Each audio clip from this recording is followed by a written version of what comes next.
माझी एकूण मला लक्षात येते ही गोष्ट आहे।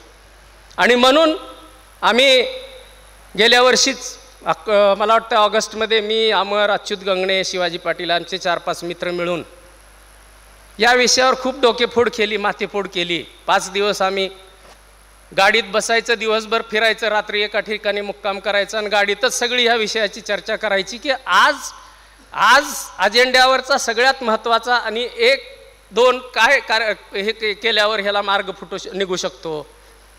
आणि आमच्या लक्षात असं आलं की शेतीमालाला भाव मागणं किंवा शेतीमालाला भाव मिळाल्यावर शेतकऱ्याचं दारिद्र्य हटणार आहे वगैरे आम्ही 30 वर्षापासून जे बोलत आलो, आता ती परिस्थिती आहे का?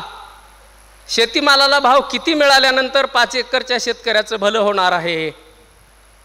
5 एकरचा शेतकरी 50 क्विंटल माल तयार करणारा आहे असं जरी गृहीत धरलं तर त्या 50 क्विंटलला किती रुपये क्विंटल भाव द्यावा म्हणजे त्याचं कल्याण होणार आहे, त्याच्या लेकराबाळाचं कल्याण होणार आहे असा आम्ही विचार केला।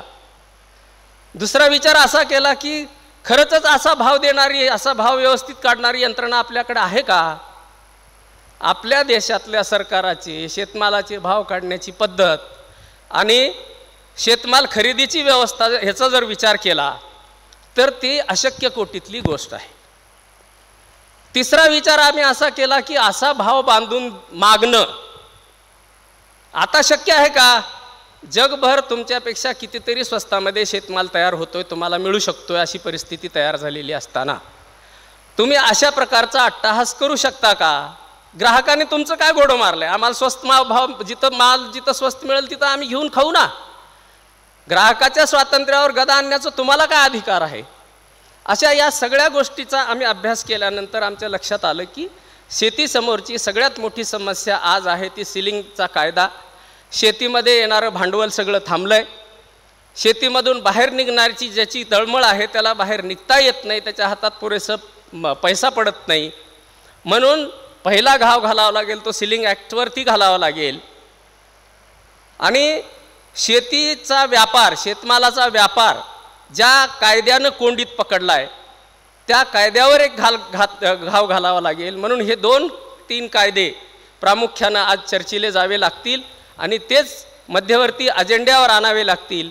म्हणून किसान पुत्र आंदोलनाची सुरुवात अमर आणि अच्युतनी केली। आम्ही काय फक्त चर्चेत सहभागी होतो, त्याच्यानंतर फारसं काय आम्ही संपर्कात नाही, पण त्यांनी किसान पुत्र आंदोलनाची मुहूर्तमेढ रोवली आणि एक व्यासपीठ तयार केलं। हे व्यासपीठ या विषयाला सरकारी पक्षाच्या, विरोधी पक्षाच्या, सगळ्या राजकीय पक्षाच्या अजेंड्यावर आणील यासाठी तुम्हाला आम्हाला प्रयत्न करावे लागतील एवढं बोलतो। धन्यवाद।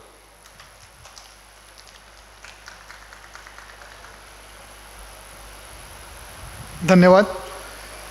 मी श्वेता पाटील आणि ईश्वरी चव्हाण यांना विनंती करतो मंचावर यावे। या आपल्या भगिनी आपल्या समोर कविता सादर करणार आहेत। दोघींना विनंती 1-1 कविता सादर करा फक्त।